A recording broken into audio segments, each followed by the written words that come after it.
Hello and welcome to Round 11 coverage of Grand Prix Pittsburgh. I'm Brian David Marshall. I'm joined in the booth by Jacob Van Lunen, and we are watching Steve Rubin play against Hunter Cochran. Hunter Cochran with Black-Green Constrictor, really the just top dog in this format, it seems like right now. Even though Mardu Vehicles was the big deck at the Pro Tour, this has been really seems to be the deck everyone's gravitated to this weekend. But Steve Rubin is playing one of the most exciting decks we saw yesterday, a blue-red Fevered Emerge deck. There you see him casting Tormenting Voice, discarding Stitchwing Scob to draw 2 cards, and that's really how his deck gets started.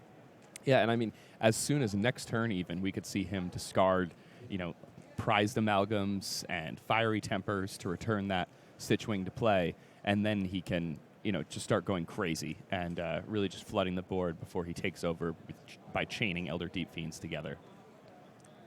No third land here for Hunter Cochran, who had, his kind of perfect start on a turn 2 Constrictor, and now you see him getting taken apart by exactly what you said. Discard prized amalgam, discard fiery temper, pay a red for madness, kill your winding Constrictor, and now I have he's like an advanced Stitchwing Scob, which gets killed by a 2-mana Walking Ballista. And Steve's like, that's okay. I don't mind it in my graveyard. Yeah, I mean, that seems like a fine situation for Steve to be in. And the fact that Hunter missed a land drop is brutal, because now if Steve plays Fevered Visions, Hunter's going to be under the gun, having too many cards in his hand for basically the rest of the game. Yeah, now, Steve does have Fevered Vision in his hand. Does he have any... No, he has no fear about playing it and letting his opponent start to draw his way out of things. Yeah, the thing is, Hunter won't get to draw the first extra card until his end step.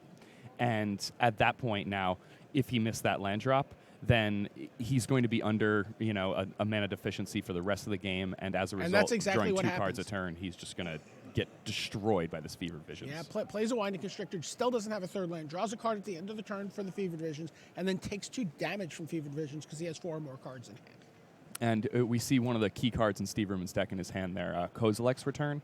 And for the Black-Green Constrictor deck to really have a chance against the Kozilek's Return, getting triggered from the graveyard, it really needs to be able to ramp into a card like Verdurist Gearhulk. And it's not looking like that's going to happen. And here you see the emerge part of Steve Rubin's deck as he plays Elder Deep Fiend, taps everything down, and Hunter's like, okay, I can't, I'm not going to have the tools to deal with this. Let's move on to game 2. Yeah, Steve's deck is very good at punishing people who miss land drops. Yeah, absolutely. And again, one of the most exciting decks we saw yesterday. He was playing for a 9-0 in the last round yesterday. Won his first round today, and is part of the way there to notching up another win here. So who else is in the feature match area? Let's take a look at David Haas versus Lucas Cruz, and this is Teamer Marvel versus Jeskai Control. Both of these players at 9-1.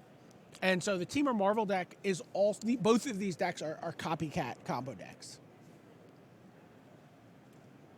There you see Rogue Refiner. That's a card that has gotten a lot of play this weekend. It's a powerful card. I mean, you get 2 energy, you get to draw a card, and you get a 3/2, all for 3 mana. It's just a great way to cycle through your deck. And the great thing about Rogue Refiner right now is that with the way the standard format has evolved, it trades with the majority of threats your opponent's going to play. And they're almost always going to be spending mana to get it off the table, at which point you've already drawn a card and acquired some amount of energy. I know David Haas, by the way, just got engaged and he is playing for wedding money this weekend. Good luck, David. Lucas is more of an modern affinity player than anything else. That's his favorite thing to do. I know that. But, It's a hard thing to do. Yeah. Well, he's playing Jeskai Control, so actually, what I'm realizing is he is going to be not copycat, at least not in his main deck. There's some possibility. Sideboard. Let's see if we get deck lists here and take a look at what's going on with him.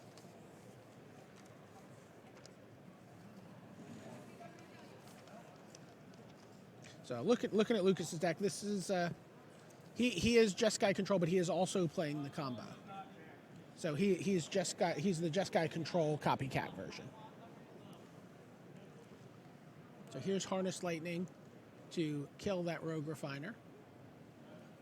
Yeah, Lucas pretty fortunate there to have found that Aether Hub that gives him a second blue source here. And he had at least one dissolve that was stranded in his hand before he found that land. And that's going to be a really important card here if he wants to be able to prevent David from sticking something huge like a Aetherworks Marvel or a Felidar Guardian. Well, there is Whirler Virtuoso. Energy just keeps ticking up for David Haas. Got to go get the bigger die. He's at 11. He does have the other piece of the combo in hand. He, of course, has Saheeli Rai on the board, Felidar Guardian. He's able to make, crazy cat lady numbers of cats. But, again, playing against a control deck, he needs to find a window to sneak that in. But, he's probably content also to just whittle away with Thopter tokens and, see what he can do without having everything online. And here Lucas has a Radiant Flames, but if he casts that, he doesn't know it, but then he's just dead. This is the land that he played came into play tap this turn. And that's what he's thinking about. He says, go. He has the patience here.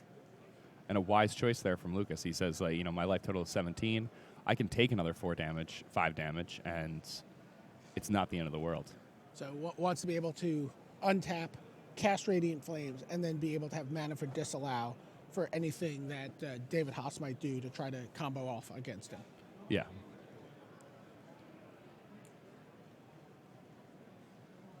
So, see, using Saheeli Rai's ability to blink the Whirler Virtuoso. He's going to get 3 more energy, be able to make more Thopters.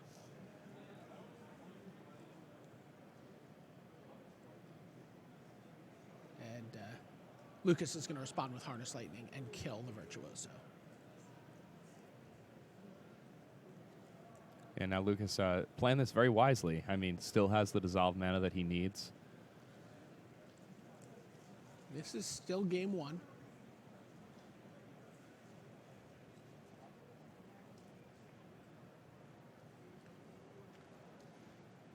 So an attack. Oh, and now.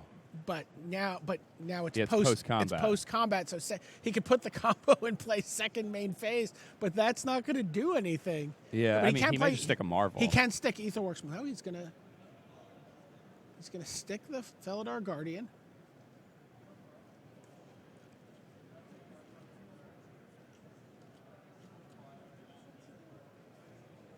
He's going off here. Okay, he's creating He infinite is already cats, attacked, but so this is not remotely lethal. Okay. And then at the end of the turn, Lucas Cruz casts Anticipate. And Lucas, timed that out well. The fact that he used that removal spell during combat, he knew his opponent couldn't combo him post-combat. All right, it looks like these guys are going to be hunkered down for a long game. Let's go back to our main match with Steve Rubin and Hunter Cochran and see what's going on. We're here on, looks like turn 2. And Steve Rubin is getting his mind transgressed.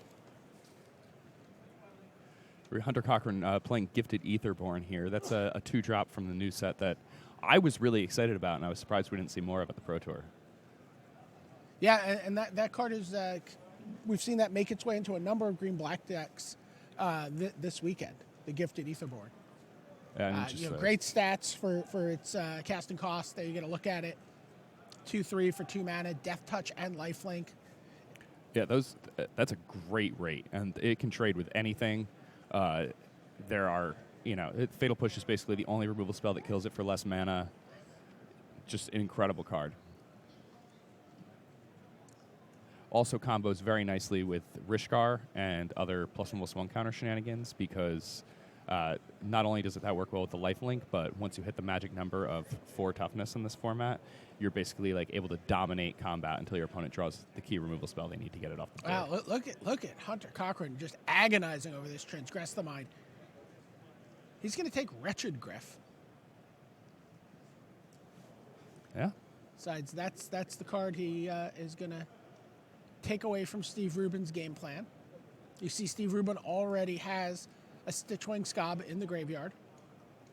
Tormenting Voice. See, he Steve keeps his graveyard basically organized into two piles: relevant, irrelevant. Relevant cards might come back, and Stitchwing Scob definitely a relevant piece of that for him. Yeah, Hunter, now that he knows about this Kozilek's returns in Steve Rubin's hand, he really needs to be getting Verdurous Gearhulk onto the board as fast as he can. That's got to be his game plan for victory. Well, there is Rishkar. You mentioned this earlier. Counter, counter. And now we have a 3/4 Gifted Aetherborn, which is out of range For Fiery of Temper. Fiery Temper that we Yep. know is in the hand. And a Sylvan Advocate also comes down. 2/2 drops on turn 4 for Hunter Cochran. And 4 toughness, that magic number against a deck like Mardu Vehicles, but here also kind of a magic number haphazardly against Steve Rubin's Rogue Blue-Red Fevered Emerge deck. Prized Amalgam and the like are just going to be held at bay by that body.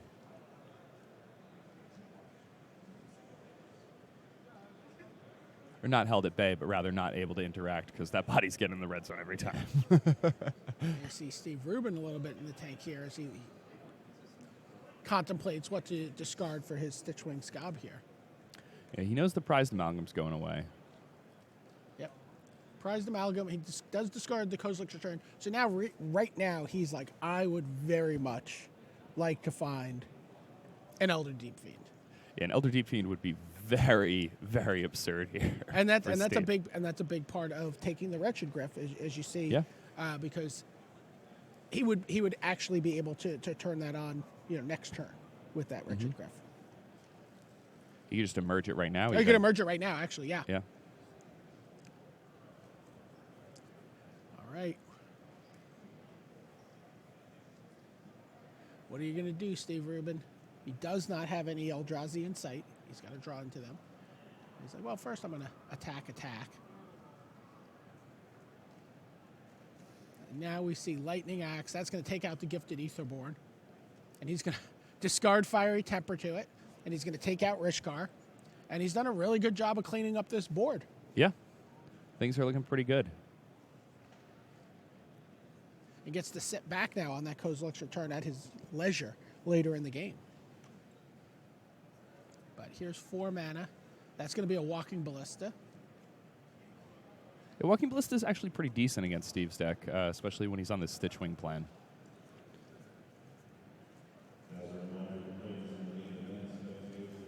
Of course, the way Steve's deck works, I mean, he's going to be happy if Hunter wants to be dumping excess mana into a Walking Ballista right now. Of course, it's interesting to note that Steve's deck, the way it operates when he has a Fevered Visions versus when he does not, is I was just going to ask you about this. Yeah. I mean, he just doesn't have like the endless stream of cards that he can just dump into his graveyard to repeatedly return these Scobs. This is a very card-hungry deck. Mm-hmm. All right, so Walking Ballista uses one of its counters to take down the Stitchwing Scob.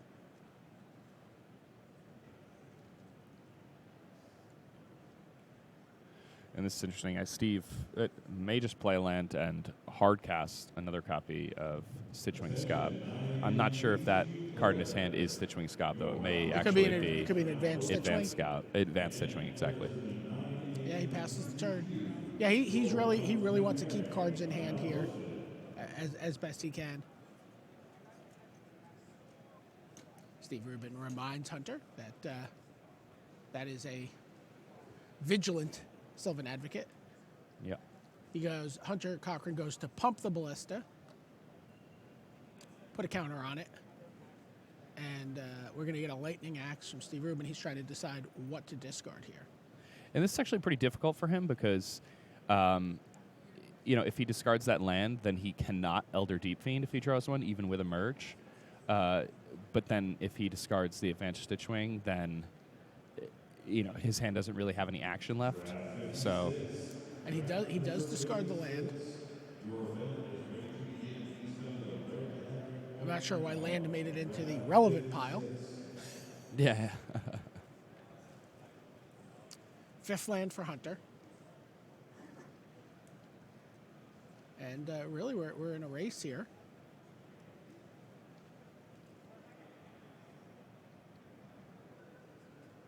Steve just passes the turn. Steve at 13, Hunter at 10, but there's that 6th land. There's Verdurous Gearhulk. Yeah, and this is such a key card in this matchup. I mean, now even just a single +1/+1 counter on Sylvan Advocate, and then a few +1/+1 counters on the Gearhulk Yeah, itself. He just splits them evenly. Yeah, and I think that's perfect because you want to make sure the Verdurous Gearhulk has 6 toughness to get around the return in case Steve's able to draw a big emerge creature.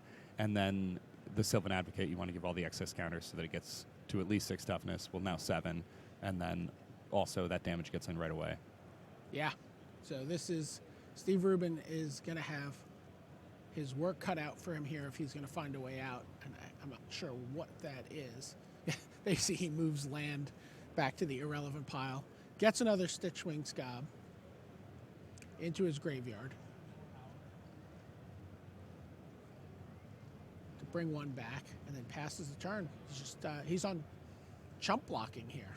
Yeah, I mean, if he has the Elder Deep Fiend, then he can sacrifice the Stitchwing and tap down Hunter's team, and then he'll get an attack for 8. At which point he could draw a Fiery Hissing Temper or Quagmire something. in there? I couldn't quite see. I believe there was, which probably means the attack was just lethal. Yeah, that's if what, Steve doesn't have the that's what Steve. The Deep conclusion Fiend. Steve came to. So Hunter Cochran evens things up 1 game apiece, and we really see that the fevered part of Steve Rubin's deck is pretty important. Yeah, it is right, and you can definitely win games without it. And I would even say that the matchup is generally favored for Steve, but Hey, look, we're still in game 1 here with David Haas and Lucas Cruz. it's interesting all the way back to that. Oh, never mind, we're not. Oh, we're not. Okay, David Haas. Oh, David Haas. There we go. David Haas did win game 1. He had the combo on the board when we left him, and was able to, I guess, untap and pull it off. Yeah, I mean, he also had a Marvel in his hand and a number of other things going on, so. So Harness Lightning takes out a Whirl of Virtuoso, and David Haas makes a Thopter in response. Both players with Saheeli Rai, Tireless Tracker, and Spellqueller in play for Lucas Cruz. Yeah, Spellqueller is an interesting addition to decks like this. In the blue-white decks of Old Standard, Spellqueller really served as this tremendous tempo card where if you were on the play and then you got a head on board and you were able to Spellqueller them when they tapped out, you just win games very easily. But now it's more of a card that forces your opponent into very specific lines, which can be really good if you're playing a combo that wins the game for you on the spot. Oh, see, I'm sorry. So Spellqueller is sitting on a Tireless Tracker. That was Yeah, my it bad. stole Yeah, one. it stole. My bad. I'm only halfway through my Trent to Starbucks this morning.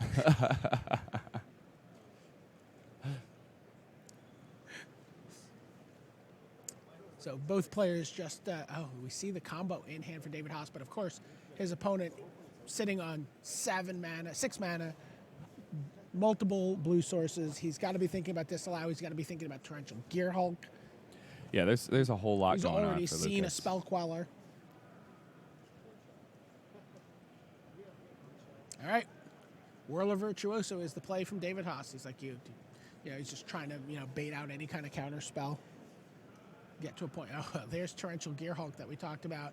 And it is going to harness the lightning and kill the Virtuoso.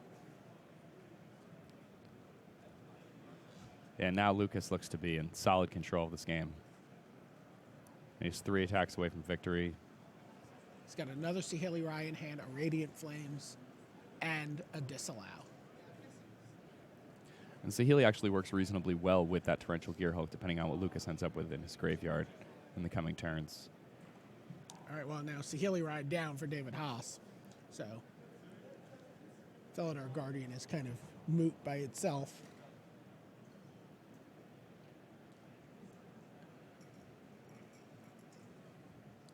You often find yourself in situations where you're asking whether or not it's worth it to just go for it because you end up far enough behind in terms of, where you are on the board. And is it worth it to give your opponent extra draw steps versus, just checking them, heat checking them on whether or not they have a disallow in their hand.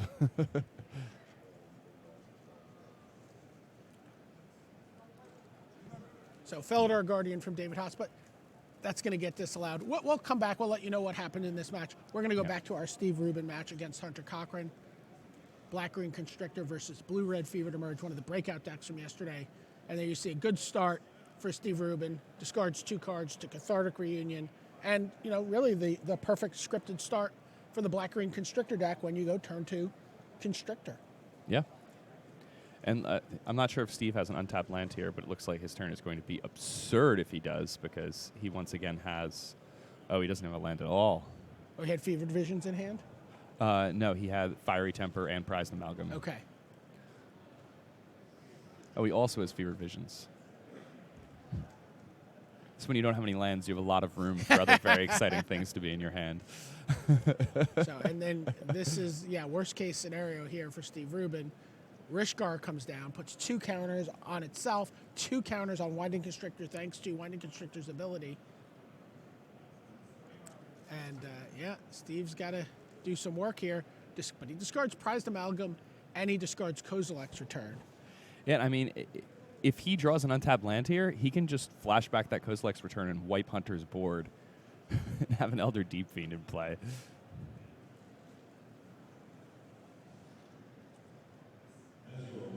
But it looks like mana remains an issue here for Steve Rubin. Gets in the air with the Scob.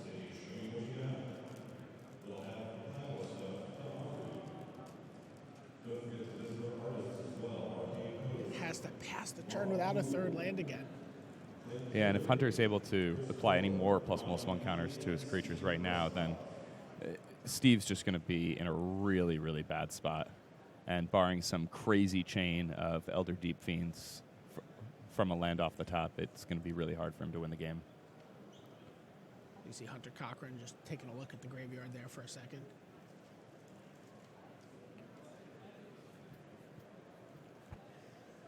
What is the play for him? 4th land. Is that an Aethersphere Harvester I see in his hand? It is. I've actually liked that card a lot out of these black-green decks.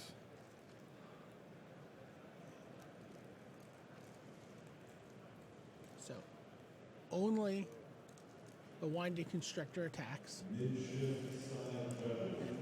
the Rishgar is able to make mana. I mean, both can make mana, but, possibly looking to have a big turn here post-combat with access to 5 mana. And Steve Rubin is going to chump block here. So there's 3 mana. Aethersphere Harvester. Gets 3 energy. 2 mana still left. And Gifted Aetherborn. So a land here is quite good again for Steve. Looks like the draw was Lightning Axe. Yeah, which could help him survive. I mean, he could be pretty confident at this point that Hunter does not have a Verdurous Gear Hulk or another way to make things grow to above 5 toughness. So the Kozilek's Return is still a very strong out in his graveyard, but he needs to find that extra land here. Here's Evolving Wilds for Hunter.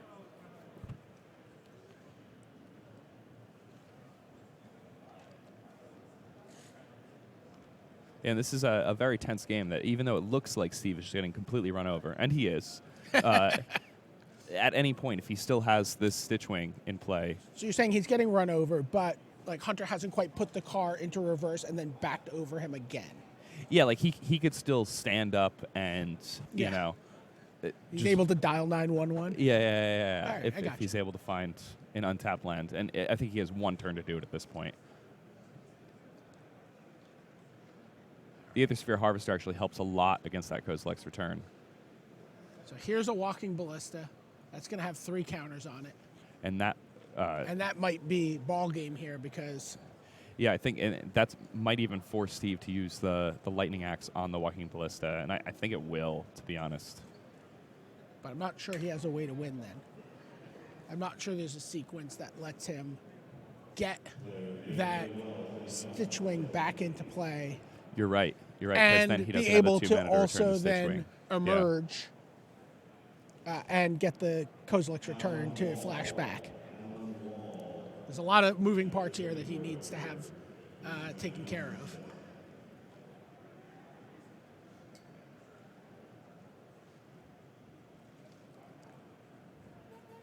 So he can Lightning Axe, discarding Fiery Temper. Yeah, that's something. It's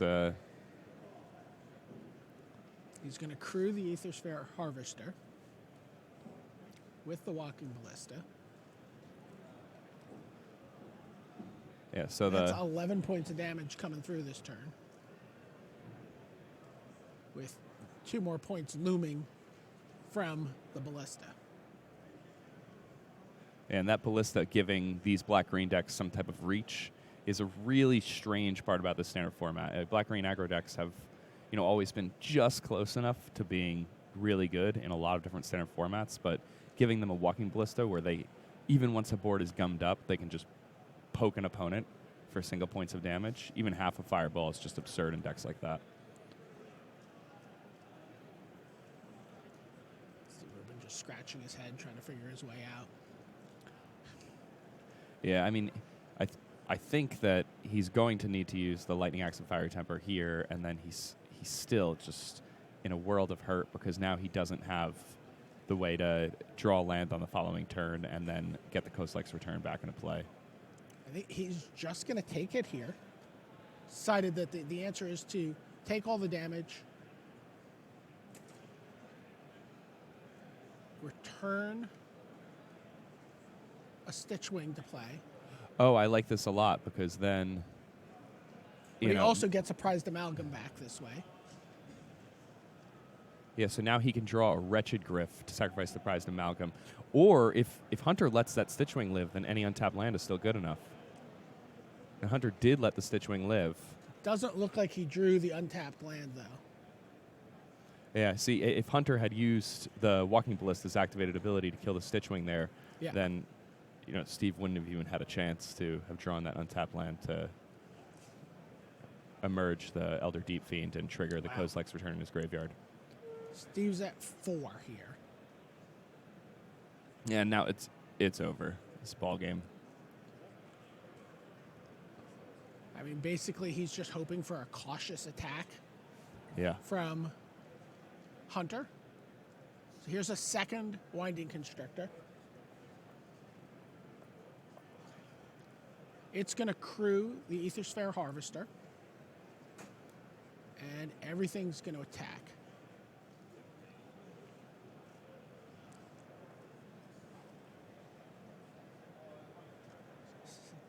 Steve is not giving up, though.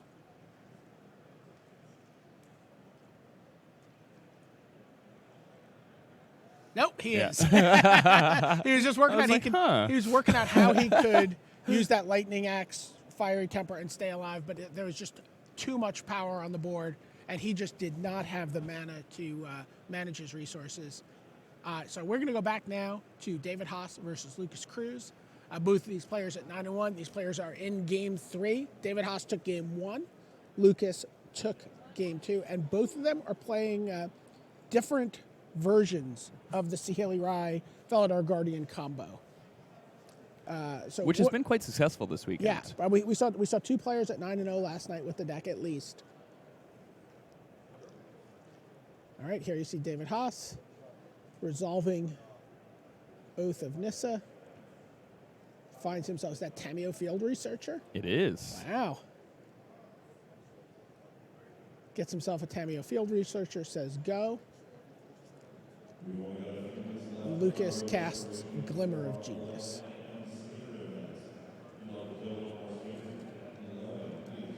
It finds himself a Spell Queller in a land. Looks like he pushed the Spell Queller and kept the land. Continuing to hit land drops is just the other way around. He did the other way. Okay. Well, I do think land drops are quite good in this matchup. So now we see Elder Deep Fiend for David Haas. And boy, that's really nice in this combo deck. Oh, yeah. the ability to go as the game goes long. It's like, okay, I'm going to tap your blue sources. He's like, he does have disallow, but I think David Haas is pretty happy with any portion of this getting disallowed. Oh, absolutely. And the thing that's nice about Elder Deep Fiend, too, is that when you cast it, you get to tap those lands. So even if your opponent has the counter spell for the Elder Deep Fiend, they're going to have to choose whether or not they want to counter the 5/6 body or the trigger from casting it.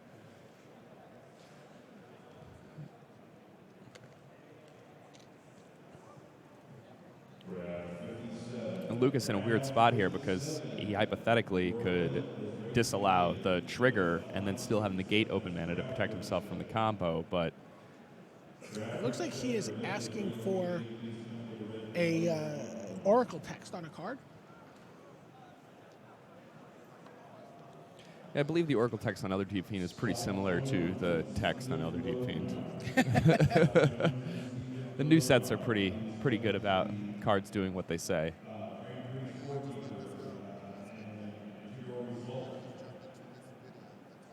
So he's going to cast Harness Lightning in response on the Felidar Guardian. And now it's going to cast Disallow. He's like, fine, my stuff gets tapped, but you don't have that body in play. Tapped land for Lucas. So if David Haas can assemble all the pieces here, there's a clear window to win. Yeah, I mean, this is exactly how you draw it up. He's at least going to resolve a big Planeswalker, which is nice. Tamiyo, though, kind of an interesting card when you don't have a board. Not quite the same as resolving Gideon Ally of Zendikar in this spot. So there's Tamiyo, Field Researcher. Yeah, so Tamiyo, Field Researcher, comes down. Because David doesn't really have any threats in play, it's not really that big of a problem. If Lucas lets it get out of control, which he might, because, we've talked a lot about it in this format, but the control decks do have a lot of trouble getting Planeswalkers off the table once they're there. Lucas can at least pressure the Tamiyo with cards like Spell Queller and the like, but he's definitely not as good at pressuring Planeswalkers as somebody like David Haas is. He's also got a Needle Spires here that he's going to activate. And that's a way to get it off the table. And sending it at Tamiyo. Tamiyo's going to go to 1.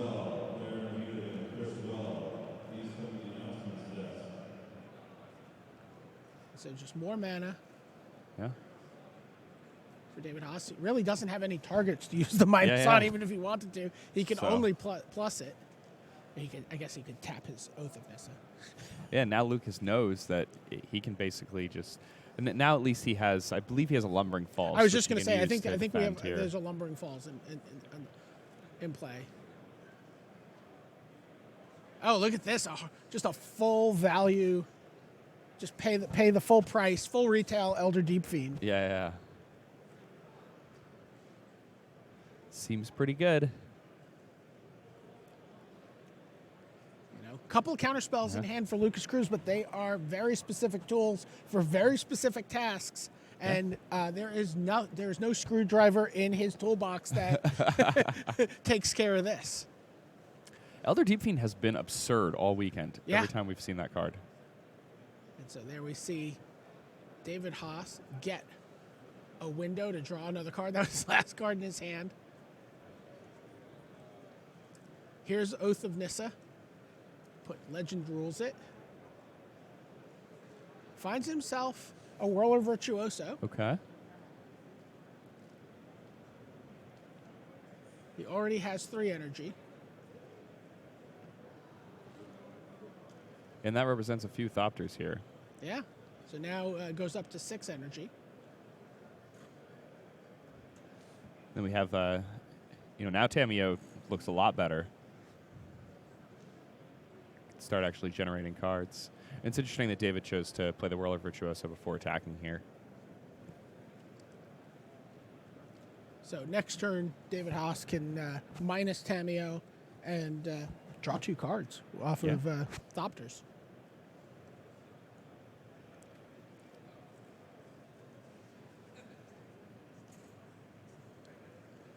And now, Whirler Virtuoso is a great blocker for Needle Spires. I don't think Lucas is going to be tapping that at all here.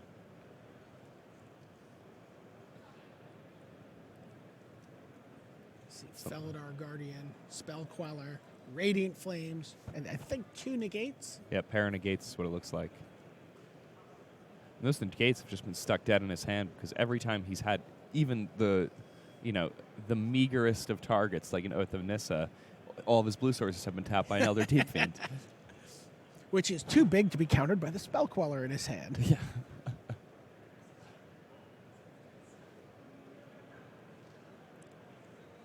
And that's the thing about counter magic in today's standard is all of it is very specific. And, we're probably going to see control decks get a little bit better as time goes on in this format because you're going to know what answers you need because the questions are going to become more specific.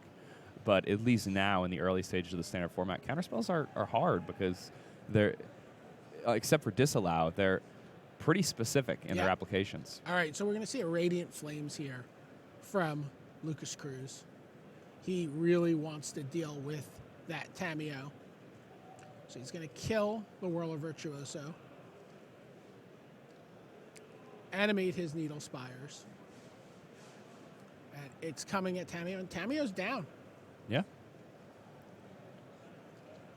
But Shield's Lucas down again. Lucas is at 10, and there is a Lumbering Falls and an Elder Deep Fiend that can rumble in here. And it looks like that is exactly... No?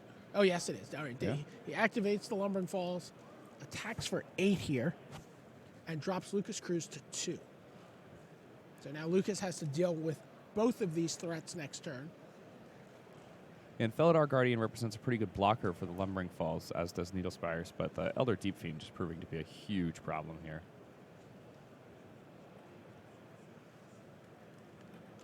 So despite all these fancy combos, in the end, it's ground combat, and do you have enough blockers that's going to determine this match? And of course, a couple of very, very narrow counter spells that just didn't show up at the right time.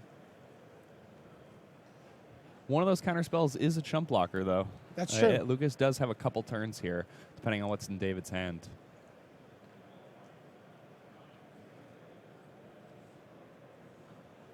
David could be representing anything. He's got 3 Ether Hubs untapped. Yeah. You can make any combination of mana his heart desires at this point. All right. Lucas is just sizing this up, trying to figure this out. He's like, how do I stay alive?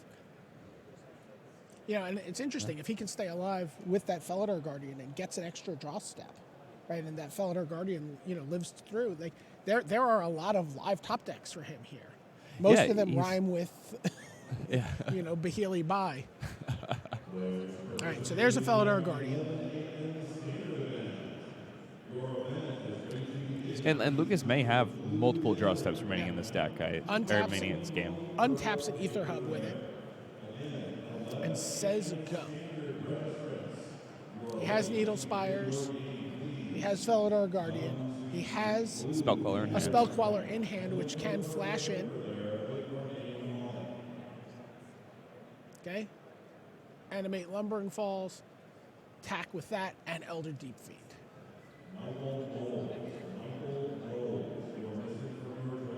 Spell Queller comes down. Block, Spell Queller dies. Still has a turn. Yep. If David doesn't advance his board here because he still has the Needle Spires.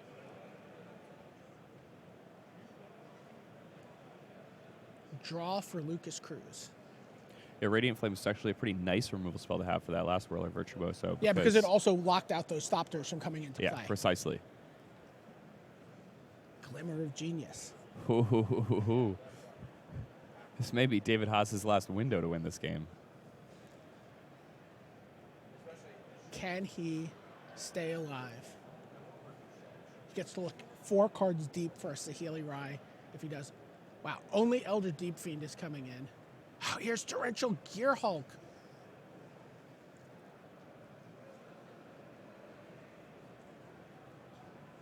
And Torrential Gearhulk is going to attempt. Whoa, look at this.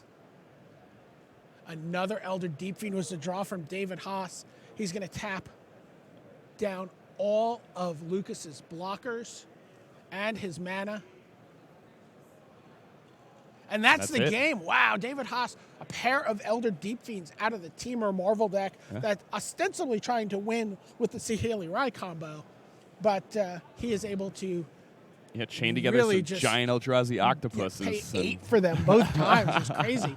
And I wonder if One Lucas free had charm. Lucas had to know the gig was up when he passed the turn without attacking with Lumber and falls there. Yeah. All right, we have a little bit more Magic to catch up on this round, but first we have a couple of brief messages.